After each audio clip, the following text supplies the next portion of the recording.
What's up everybody, Johnny over at Witchcraft Whips, and welcome to the first video in a short series of Q&A videos that I thought I'd make.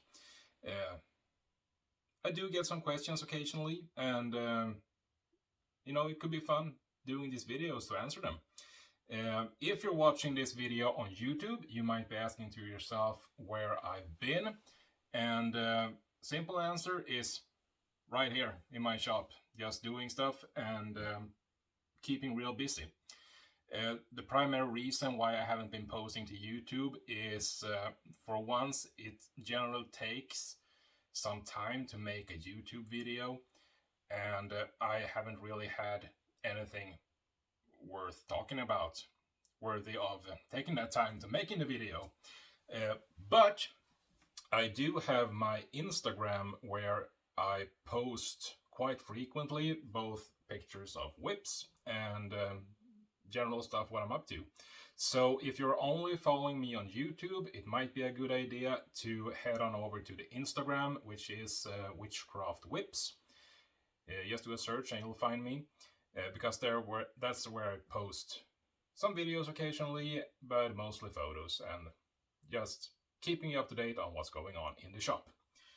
But enough of that, let's get on with the first question.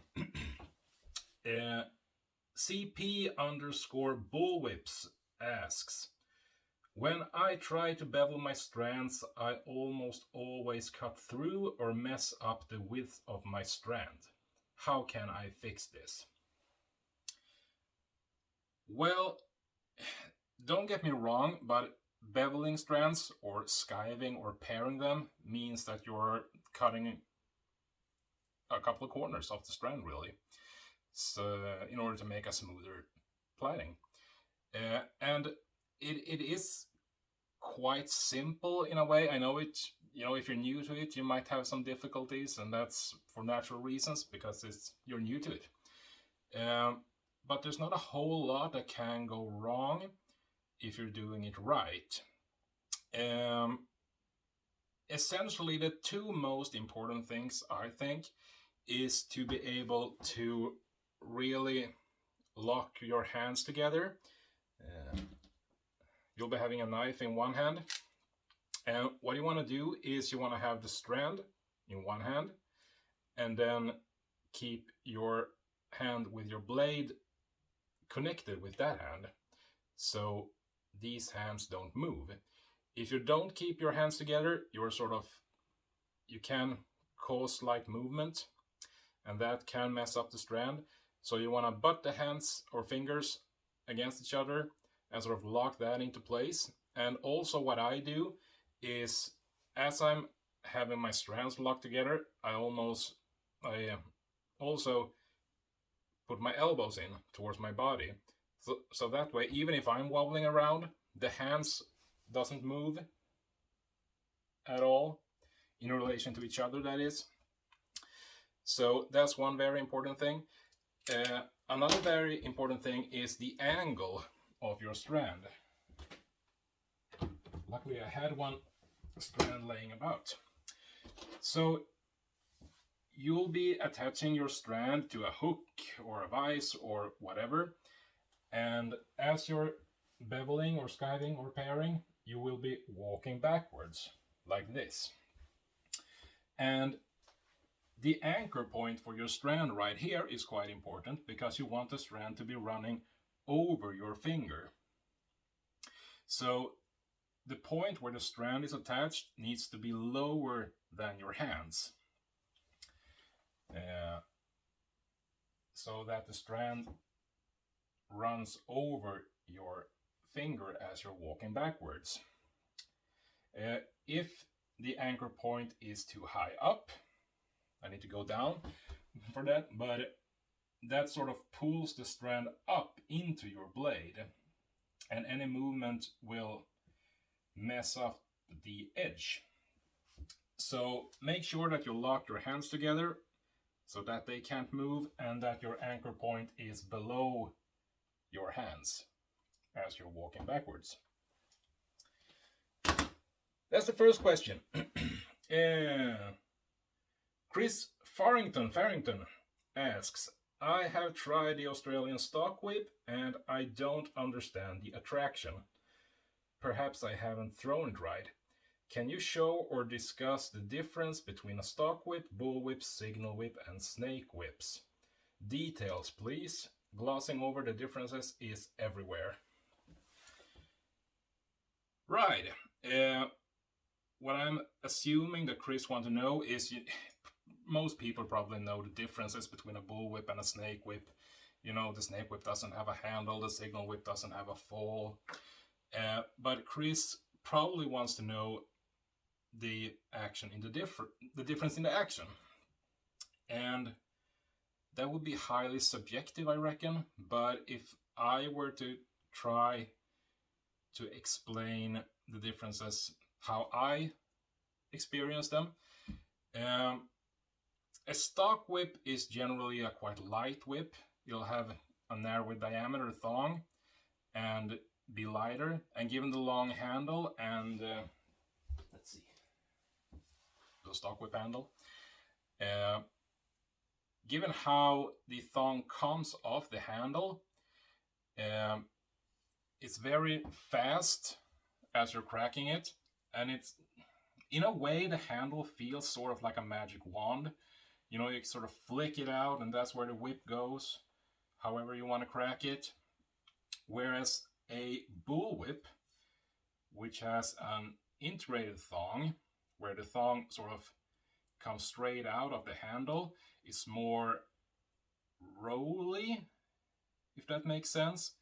You sort of point the handle where you want your whip to go, and the whip forms a big loop that sort of extends in that direction.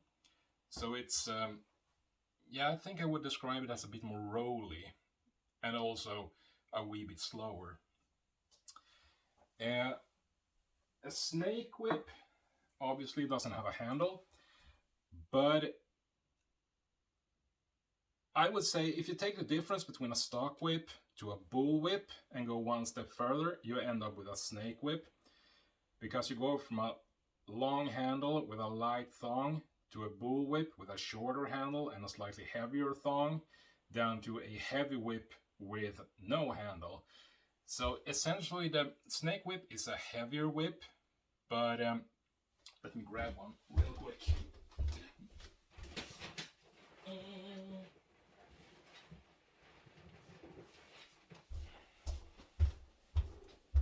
There we are, the snake whip. Now, a snake whip also is very rolly, but it rolls straight from your hand, not from the end of a handle.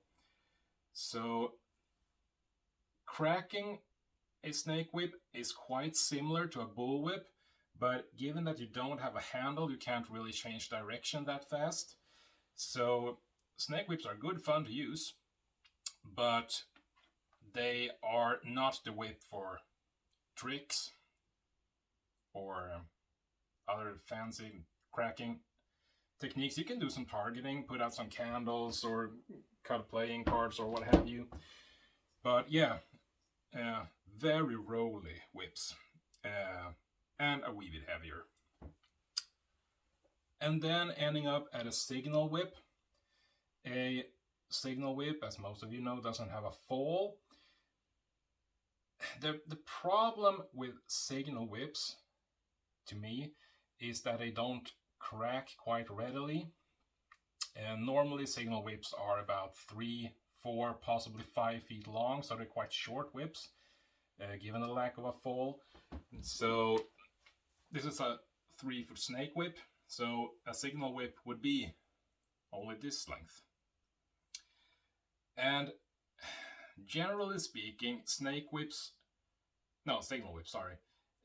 taper just like a snake whip, but they taper very fast for a very short section right at the end, down to the cracker, which to me makes for quite a jerky cracking experience. You know, it's ding, ding, ding, and it's not very nice. What I do to mitigate that is that I taper my signal whips over a longer distance to get sort of a better overall taper. And I find that I'm not doing a shameless self-promotion, but I find that my signal whips handle a wee bit better than most other signal whips. Again, in my mind and to my taste. But you know, having a bit smoother taper down towards the cracker really helps, and not having a short and very steep taper. But then again, signal whips are mostly used for what you might consider personal use. So how they crack doesn't really matter that much. But that's essentially how I would describe my experience of the different main models. Of course, there are other models. There are bullock whips and what have you, but as for the general whip styles, that's how I would describe them.